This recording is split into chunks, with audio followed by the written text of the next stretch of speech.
Hi, I'm Dave. This is a Cyderbaby pod, and I'm speaking to Jeff from Troyen. Hello. Good evening. How are you all? I'm not so bad, mate. How are you? You looking well? I'm good. Yeah, looking good. Yeah, feeling good. Good. Right, Troyen. They've been about a while. Yes and no.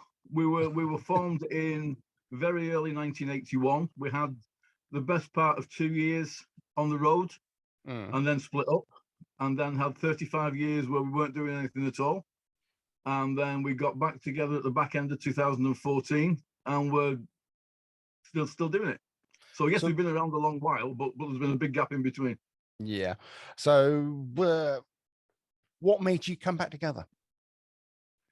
Fate, whatever you want to call it. I got a Facebook message off a guy who runs the Brofest gigs in Newcastle, the festival, about May 2014, asking, first of all, was I the Jeff Badley from Troyen?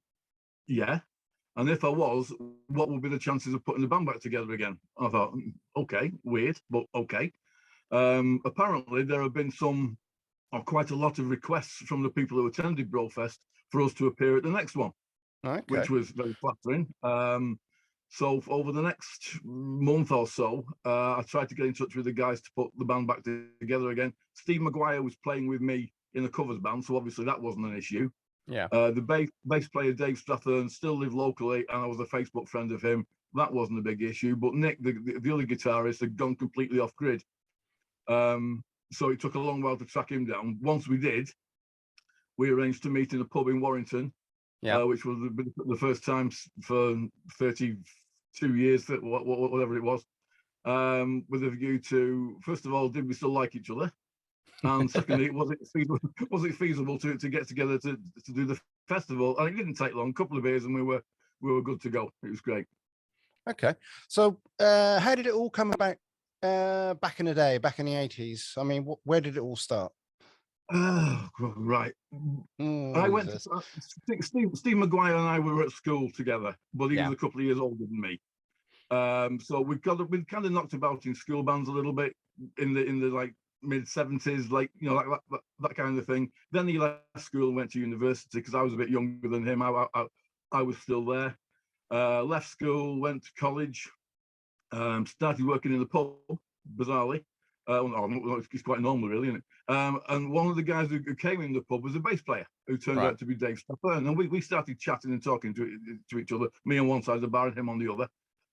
And we decided that we'd form a band together or do something. And we ended up doing a kind of a show band kind of thing, which basically because Dave had some guys who knew they were looking for a bass player and a drummer. So we kind of went down that road, but it wasn't really what we wanted to do because we were rock guys, you know, we're into heavier things.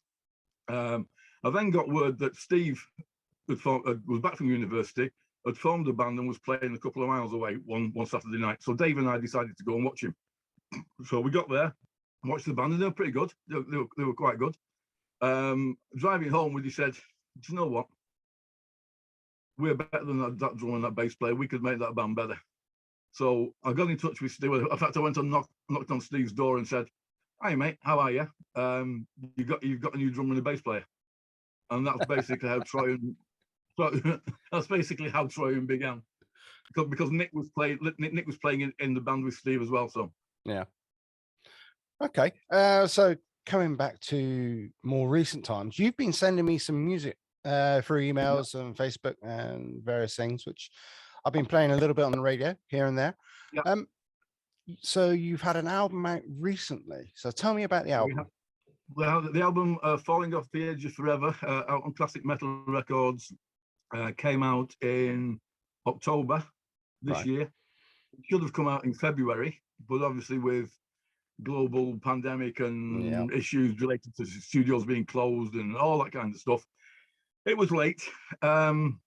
It was going to be a longer album than there's 9 original tracks on it and 3 live tracks from festivals we'd done previously. Initially, it was going to be a 12-track album, but just because time was running out, we kind of condensed it into 9 studio tracks.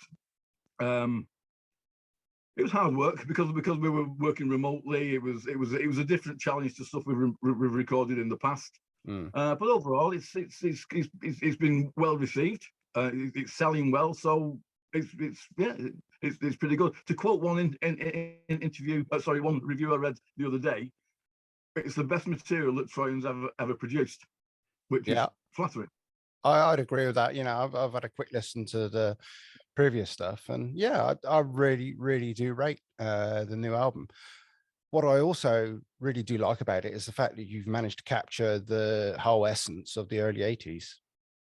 Well, that's what we are aware that we have a fan base that was, there's probably 40% of our fan base comes from back in the 80s. Yeah. So we owe them a debt, if you like. So we like to try and remain loyal to them with a sound that they will understand and appreciate and get on with. But we're also aware there's a lot of new fans out there as well. So we try and we're trying to play new wave of British heavy metal with a new twist, if you like. And the lineup we've got now is most definitely the strongest lineup we've ever had. Yeah. And regarding the material, it's everybody contributes now. Right. So I could bring a lyric to the table, and I'll get contributions from Mark Walling or from Steve Maguire, or Nick, Steve Haslam will bring a riff, and we'll get contributions from everybody else. So it's a total band process, which we've not had before, and I think that helps to kind of strengthen what we're doing.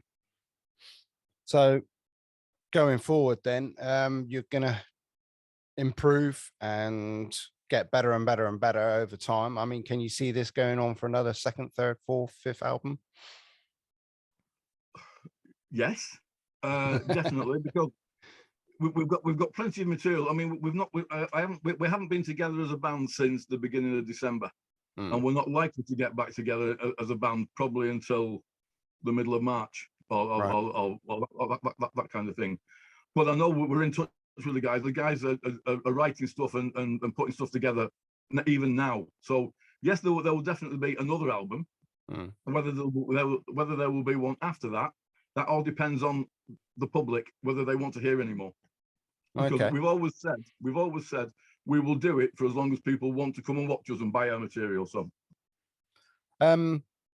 yes, you are doing a couple of festivals, or a festival in the summer, aren't you? We're doing Wedfest in April, which I think is in Hitchin, I think. And we're doing Loverocks in June, which we are desperately looking forward to. We should have played it in 2020, but obviously with everything that's gone on. So it's been a long time coming. And that festival the reputation of that festival is growing by the hour. So we can't wait to get on stage there, definitely. Yeah, I had the pleasure of meeting one of the founders of that festival a few months ago. I was introduced to him. Yeah, lovely chap. So yeah, I'm looking forward to that festival as well. Just as a punter. So is there plans for more gigs to expand the gig base, or are you going to? Obviously it's difficult at the moment because we prefer to play festivals because we get a bigger audience, a better audience. It's nice to meet other bands and collaborate with them and that kind of thing. A lot of the festivals that are going on this year are carrying on the lineups from 2020 and 2021 over. We've got a lot of promises to play festivals in the future. Whether that will materialize into more festivals this year is unknown at the moment. We're hoping to get back into Europe for a couple of festivals this year. But I can't disclose that at the moment because nothing's been confirmed. But hopefully we will be back in Europe, which again, we've got a big fan base in Europe, which is great. Back in the 80s, back in '82, we toured. We did a 6-week tour of Europe with Nightwing, supporting Nightwing. Which was fantastic, and a lot of the interest in us now, of certainly in 2015 when we came back, stemmed from the tour we did. The stuff we did in Europe. Oh, that's excellent news. Okay, so going back to the album, remind me of the title of the album. Falling Off the Edge of Forever. And you sent me a single the other day. Is that going to be a new single coming out, or is it just another song? Or well, singles per se, things. I mean, it's different now than it was back in the day. Everything is already on for download, so it's already available. what we're trying to do is just kind of highlight a track off the album on an ongoing basis. Yeah. All That Glitters in 1981 and a bit, we wrote a track called Syrian Lady, which is a massive crowd favorite. It would have been on the Neat Records EP that we were due to do, which unfortunately didn't happen because we'd split up before then. Right. But it was something we played an awful lot in the 80s, which the crowd and the fans loved. All That Glitters is the lyrical sequel to that. Was that a conscious decision or something that organically made? A bit of both, really. Steve Haslam came up with a riff, and we said, "Oh, that sounds a bit kind of Eastern, that kind of a bit melodic. I'll go away and write a lyric." And I was talking to a friend of mine, a good friend of mine, Andy, who said, I was chatting about, I said, "Oh, I've got a bit of a block at the minute. I don't know where to go with it." And he said, "Why don't you do a follow-up to Syrian Lady? It's something that's crying out to be developed." So I thought, yeah, you're probably right. So within a couple of days, I come up with a lyric, which had been adapted since, but I came up with a lyric, which basically is the basic concept to it. Excuse me. That's okay. So, All That Glitters, it's the current single or the current highlighted track. Have you got any plans to release any more? Probably in about 6 or 7 weeks, 8 weeks or so, we will re-release or re-highlight, if you like, Storm Child. Storm Child's a track that we wrote for the 2017 Storm Child EP, which again is a big crowd favorite. And when during lockdown, we recruited a new vocalist, Mark Walling. We were a 4-piece. Back in the 80s, we were a 5-piece. And it came to light while in lockdown that there was a very good vocalist available should we want to use his services. Steve Maguire had been vocalist and had been doing a fine job because he'd done that again back in the 80s before we brought in another vocalist. And we talked about it and said, well, it would be a shame not to use this guy, not to bring him into the fold. So we brought him in and we sent him all the old stuff to learn and the new stuff on the album as we were developing it. And he said, "I'd really like to re-record Storm Child because I love the lyric and I love the way the song flows and the way it goes." So we did it again. So it's a song that everybody knows, but it's got a slightly different slant on it and a much stronger vocal. Well, you've got to say that. Of course, yeah. Of course. Okay. So when you are, say, popping along to festivals, playing your pieces, are there any bands you really look forward to seeing these days? Yeah, I mean, there's bands like Rab Stallion, there's bands like Sacrilege, guys we know, and it's always great to play Titan. It's always great to play on the same bills as them because the great people, the great guys to know, they're very helpful. There's no animosity. There's always a little bit of friendly rivalry, of course there is, but there's no bad feeling. It's good. Back in the 80s when we used to be playing an awful lot all over the country. You'd roll up at the motorway services at 3:30 in the morning, and there'd be 6 or 7 other bands having a cup of tea or plate of chips or whatever it was, and you get on and have a chat and stuff like that. It's not the same as that anymore because motorway services closed down now, and you can just about get a can of Coke, or a dried sandwich. That's the best as it goes. So it doesn't work as the same now. So it's always great to work with other bands, which is why we like the festival thing rather than playing standalone gigs. Although standalone gigs are great as well. But it's always nice to meet other guys who are going through the same things or having the same issues or enjoying the same success, whichever, What are your favorite memories of the 80s? When you were touring, when you were recording? Oh, we've had good God. I opened a can of worms. When we recorded the demo, the guy who was the sound engineer at Amazon Studios in Liverpool was a guy called Gil Norton, who was very, very young, very, very new to the job, but did a fantastic job, and has gone on to work with people like the Foo Fighters and God knows who else over the years. And that was nice to work with a guy who was just a guy at the time, who turned out to go on to massive things. When we toured Europe, we had wonderful things. I ended up sleeping in a dog basket one night. Long story.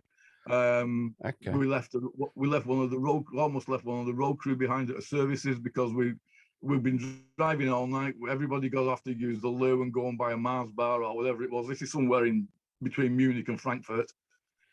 And I was driving, and I was saying, right, everybody on, yeah. And as I'm driving down the slip road, I can see one of the roadies pegging it behind, waving his hands behind because we'd left him behind. Which, you know, it was part of the course, really. Part of the course. Absolutely, absolutely. So I'll wrap it up there. Thank you for your time. I shall be playing All the Glitters quite a few times on my radio show and the breakfast show. Really appreciate it. Tell me again the name of the album everybody can go out and buy. Falling Off the Edge of Forever. Have you got it there? Ah, that's what I'm looking for. It's here.